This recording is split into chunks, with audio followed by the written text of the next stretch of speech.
Well, it was not a good Sunday for the Jets across the pond as gangrene fell to the Vikings 23-17 in London. So let's talk about the Jets' performance in Week 5. We're going to do it with a host for WFAN who has a lot to say. That is Danielle McCartan, who joins me now. Danielle, how are you doing? How's your football Sunday going? I know it was a long one because you had to get up early and watch these Jets. You know what? I kind of like the little reprieve. You get to debrief a little bit, you get to watch the Mets for a little bit, and then split screen it with the Giants. So I'm okay. I know the Jets are not so okay, though. I know we'll No, talk about that. they are not. They are not okay at all, Danielle. So we got to start with the Jets offense, which struggled for the second week in a row here. 3 interceptions for Aaron Rodgers in this one. He was sacked 3 times.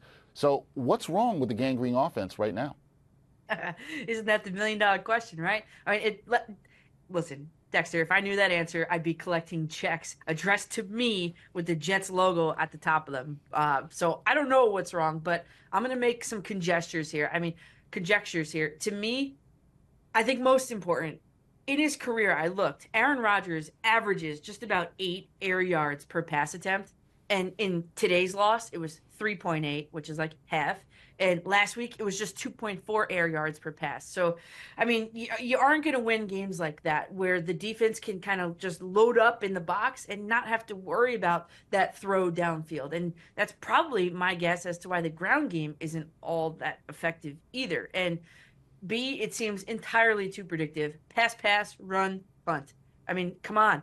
And along those same vein, like if and when the Jets get a trip to the red zone, it's like, okay, where's Allen Lazard? There, okay, boom, that's where it's gonna go. So I mean, I'd have to go back and look, but I think on the one touchdown pass to Lazard, he was double covered for sure. I think Garrett Wilson kind of slipped under and behind the defender and would have been open for a front corner touchdown catch. He was open. So I got to look back at that, but it's just too predictable and no adjustments. I mean, think about today.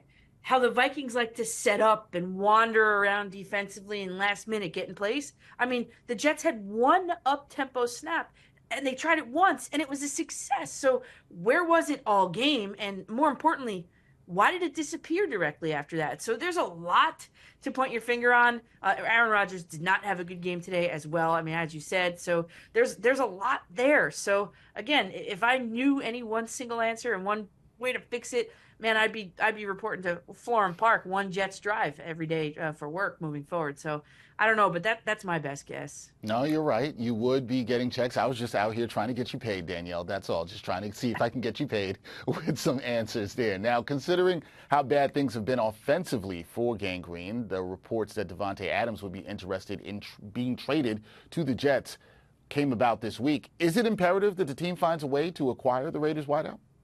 Yeah, I mean, I wouldn't push all of the picks to, in the center here, but listen, you need to do whatever it takes within reason to get a guy that can make you a more competitive team. You need to do what it takes to put the most competitive team out there. That's your job. That's your responsibility. And will Adams help? No doubt. Definitely no doubt.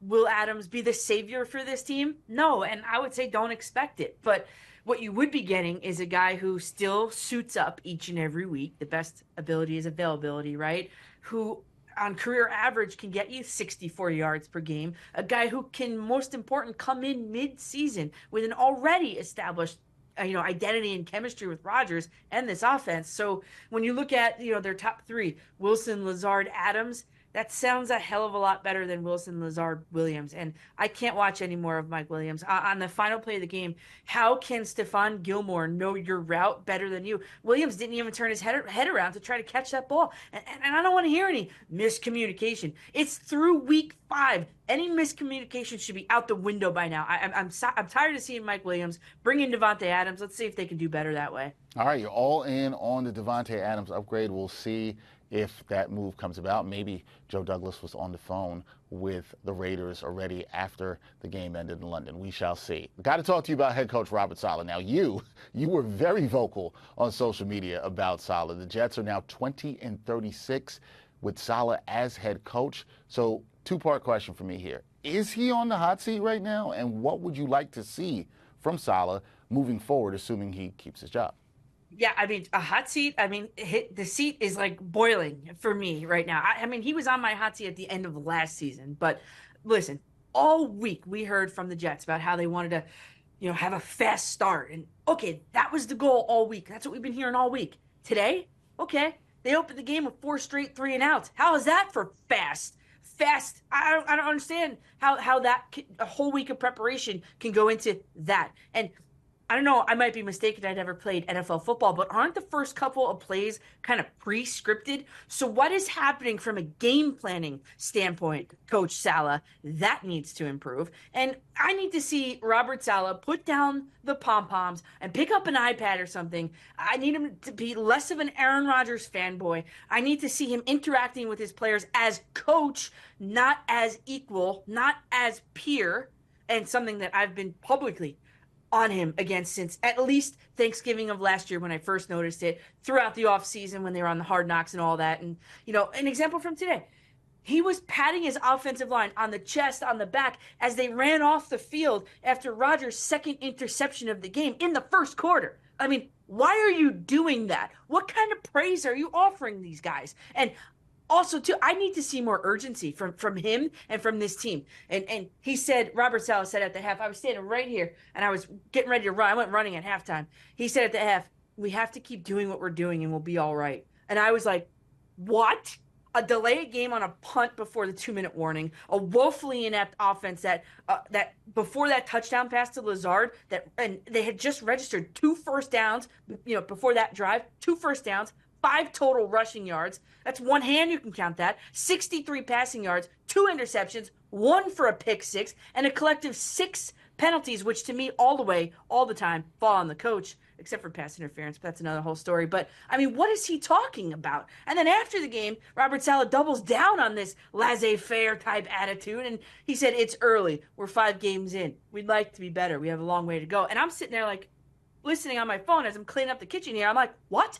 30% of the season is gone, and the Jets are 2-3 with the first ballot Hall of Famer at quarterback. Something's not computing to me.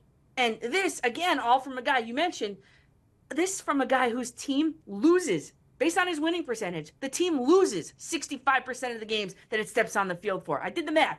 So what is he talking about? I can't take it anymore. And as I'm sitting here watching the ineptitude going on my TV, I'm thinking, Bill Belichick has to be doing the same. Mike Vrabel has to be sitting on his couch doing the same thing as I am right now. Why not just pick up the phone and dial? And I know for a fact the Jets flirted with Mike Vrabel for a day this offseason. And I'm just wondering, why didn't they just bring him in? I mean, at this point, it's time. I mean, it's time. The how do I say it? The honeymoon period, the true colors are showing for Robert Saleh. It's time. The Jets need someone else in there other than a cheerleader and a guy that's trying to be all the players' friends. They need a coach, and they need to be coached hard, and they need this is too good. This roster is too good to let it go to waste. And this week, we talked last week about how the Jets were winning games despite the head coach. Aaron Rodgers unfortunately had a terrible game today, and he couldn't play well enough to overcome this coaching staff. I'm sorry. Woo! Danielle is fired up about this one. If you've been following Danielle on Twitter, you'd have seen some of this, but we have to let Danielle get the thoughts out there. What I will say, Danielle, is he said they'll be fine. It's still early. As you mentioned, 30% of the season done. It's getting late early. Can say that at least. It's getting late early for sure. Right? That's right. So, there we go. All right, so one bright spot that we saw for the Jets against the Vikings was wideout Garrett Wilson. He caught 13 balls for 101 yards. Now, it's been a slow start to the season for Wilson. So when you saw his performance today, are he and Aaron Rodgers finally getting on the same page? I'm not sure, right? And I know Garrett Wilson was asked something to that effect after the game today, and his, he had more to say, but he started with "I don't know," and that to me, I didn't care what the rest of whatever else he said. He said, "I don't know," and that's a big problem to have going into week 6. It's getting late early, right? Yogi Berra, but. You look at today's stats and you're like, oh, yeah, it might be. But I just don't think this was a good barometer, a good litmus test, because the Vikings coming into this week were the worst pass defense in the league in terms of yards given up per game. And they gave up, prior to today, the average was 275 yards per game receiving wise. So hopefully, though, that, Garrett Wilson can kind of leverage this week, kick it into overdrive. And it's really nice that he put up those kind of numbers. But to me, it's just kind of like, okay, it doesn't tell the whole story. And you kind of have to read between the lines a little bit on that. Now, that also circles back to the fact of or the question of what is going on in practice and how can these two link up more effectively and efficiently. And not just them, it's Mike Williams for as long as he's on this roster, and it's Alan Lazard, and it's all of these guys. So I go back to the question we asked last week. What happens at these practices? Where is the accountability? And I wish I had the answer to that. Again, I'm not there in those meeting rooms. I'm not collecting a check with the Jets logo on it, although I would love to. It's just I would just take Garrett Wilson's numbers today with a little bit more context, if you will. No, I get that. When you look at how the Vikings pass defense was, as you mentioned, giving up the most yards in the league in terms of pass defense, and then the Jets not able to get big plays, as we saw in Week 5 against the Vikings. So interesting how you look at the numbers for Garrett Wilson. Last thing for me, Danielle. Last week when we talked, you told me you were disappointed with the Jets start after 4 weeks. So where are you on this team at 2-3, and should there be any hope that Gang Green can turn things around? I mean, if I didn't have any hope last week, it's less this week for sure. I mean, this is the same exact conversation we had last week, Dex. It's like this team is not where they're supposed to be. To turn it around, you would have to hope that they can, right? I mean, you'd hope because they've got a big game against the Bills on national TV coming up next Monday night. But in order for them to turn it around, I mean, can they? Well, I mean, not unless there's some accountability in that building from the top on down. Not unless Coach Saleh plays the role of head coach, not peer to these players, buddy to these players. Not unless Rodgers and his receivers can get on the same page. Not unless Alan Lazard starts working with the jugs machine to strengthen up those hands. Not unless Nate Hackett puts a little creativity into his game planning. And with 4, possibly 5, that Dolphins game at the end of the season, primetime games to go. I mean, this could get really ugly, and it has to turn around, right? So I'm hopeful that an extra day of rest for Aaron Rodgers with that, what he called an ankle after the game today, would be good.